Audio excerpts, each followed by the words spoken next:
What's going on, brothers, and welcome back to the Rebuild Recovery Podcast, where we talk all things recovery, not just about how to get clean, but how to stay clean and rebuild a life that is worth staying clean for. My name is Hayden Thorn. I have lived through the chaos of addiction. I've fought my way back through recovery, and I'm still here today, standing strong because I kept doing the work. And that's exactly what we're going to talk about today in this episode, doing the work. The most dangerous lie that you will ever hear in recovery is this: I've got this now. That is complacency talking. And complacency is the silent killer of recovery. It doesn't show up like cravings, right? It doesn't hit you like a bottle or a bag in front of your face. It creeps in quietly, slowly, and it whispers in your ear until you start letting go of the very thing that saved your life. And if you don't learn how to spot it early, how to fight it, or how to overcome it, it will strip you of everything that you have rebuilt. So today we're going to go deep, and I'm going to break down what complacency actually is, why it happens, and what it looks like in real life. And most importantly, how to destroy it before it destroys you.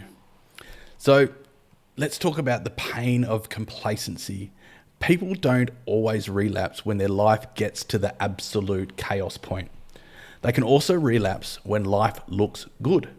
See, you might be clean for a year, you've got a job again, and your partner's back in your life, and maybe even your kids, that teenage daughter, starts trusting you again. You're training, you're eating well, you're saving money, and you start to think, fuck, I've got this. You stop showing up the way you used to. You skip a meeting, look, no big deal. You stop calling your sponsor, who cares? I reckon he's good too. You don't journal, you don't reflect, you don't check in, and you think, I don't need all that stuff anymore because I am recovered.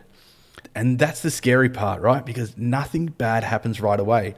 You'll still feel fine, maybe even feel good for a bit, but that just reinforces the lie. Underneath the surface, you're actually drifting slowly, subtly, invisibly, until one day you wake up, life throws you a curveball, and smack! You're no longer the man you thought you were rebuilding. I have seen this happen more times than I can count. Blokes who have built back everything, family, career, fitness, they've got respect, only to lose it all because they became complacent. And I want you to feel the pain right now, okay? Imagine this. Imagine rebuilding trust with your kids, only just to let them down again. Imagine earning your partner's respect back, only to destroy it with one season of laziness.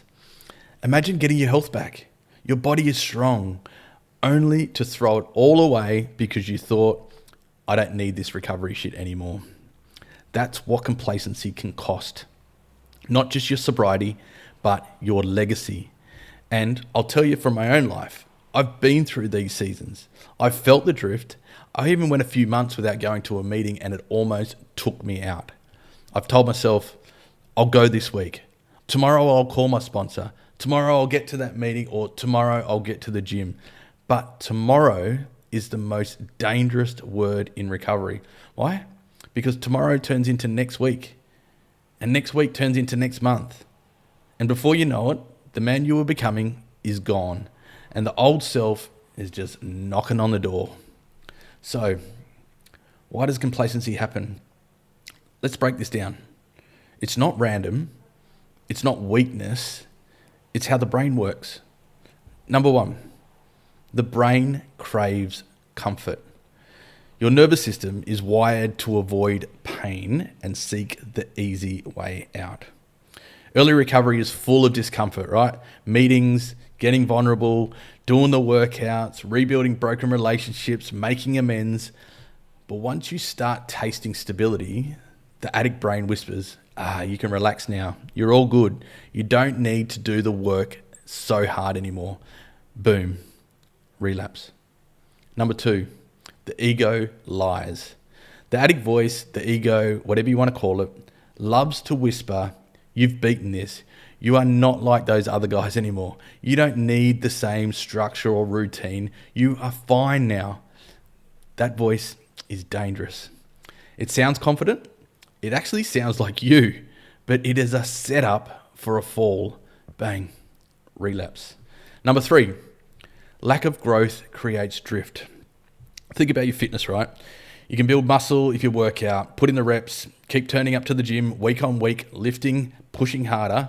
But when you stop going to the gym, you stop growing. Your muscles start to fade, and eventually you lose everything that you've gained. That is the same as recovery. If you're not actively setting new challenges, stretching your limits, and finding new ways to grow, well, you're slipping back. Think about this. Think about brushing your teeth. You can go to the dentist, you get all the plaques scraped off, get your teeth cleaned nice and shiny, and walk out with a fresh new smile.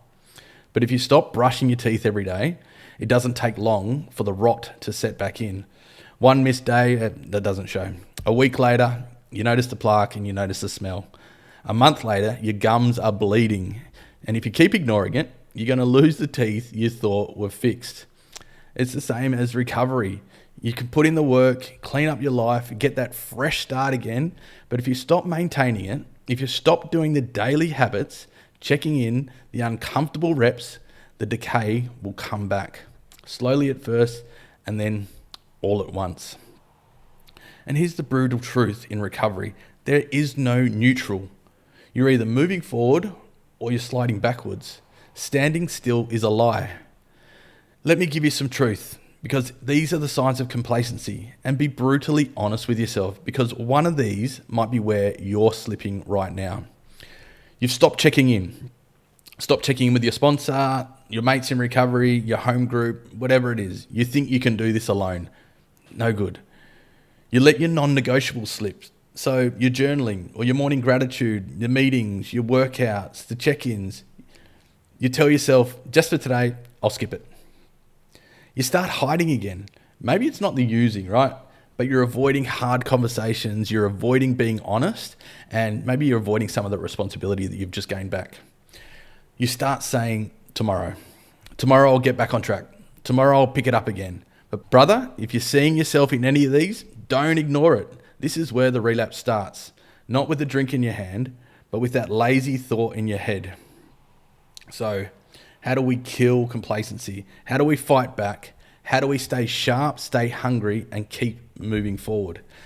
I'm going to give you the exact strategies that have saved me and the blokes that I work with. Number 1, set non-negotiables. Decide what you must do daily, no matter how you feel. For me, that's my grace routine. It's gratitude, a reading, affirmations, challenge, and exercise every single day. It's not up for debate. Build ruthless accountability. Lone wolves don't last. You need brothers around you who will call you out. A sponsor, a coach, a group. Without accountability, complacency wins.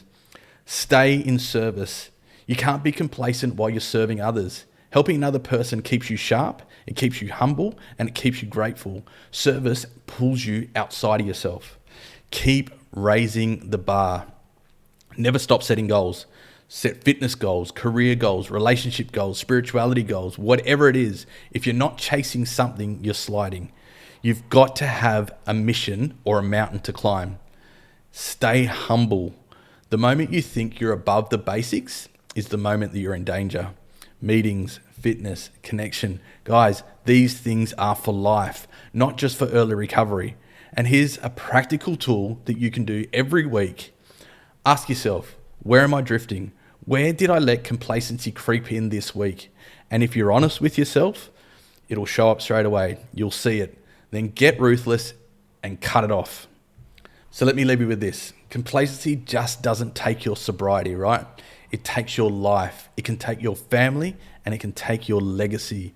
You didn't fight through hell, rebuild your body, earn your kids' trust back, and climb out of the grave of addiction just to coast your way back into your old life. You fought too hard to get here. Don't lose it because you got comfortable. So my challenge for you this week is identify one area that you've been complacent in. Call it out and make it your mission to take immediate action to change it. Because you're either growing or you're dying.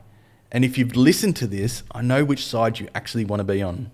That's it for today's episode of the Rebuild Recovery podcast. And remember, The relapse doesn't happen the day you pick up. It happens the day you stop picking yourself up. So if this one hit home for you, share it with a mate who needs to hear it. Tag me in it. Let me know what landed. I'd love to hear your comments. And don't forget, stay sharp, stay hungry, and never let complacency steal the life that you've built so hard to get back. I'll see you on the next one.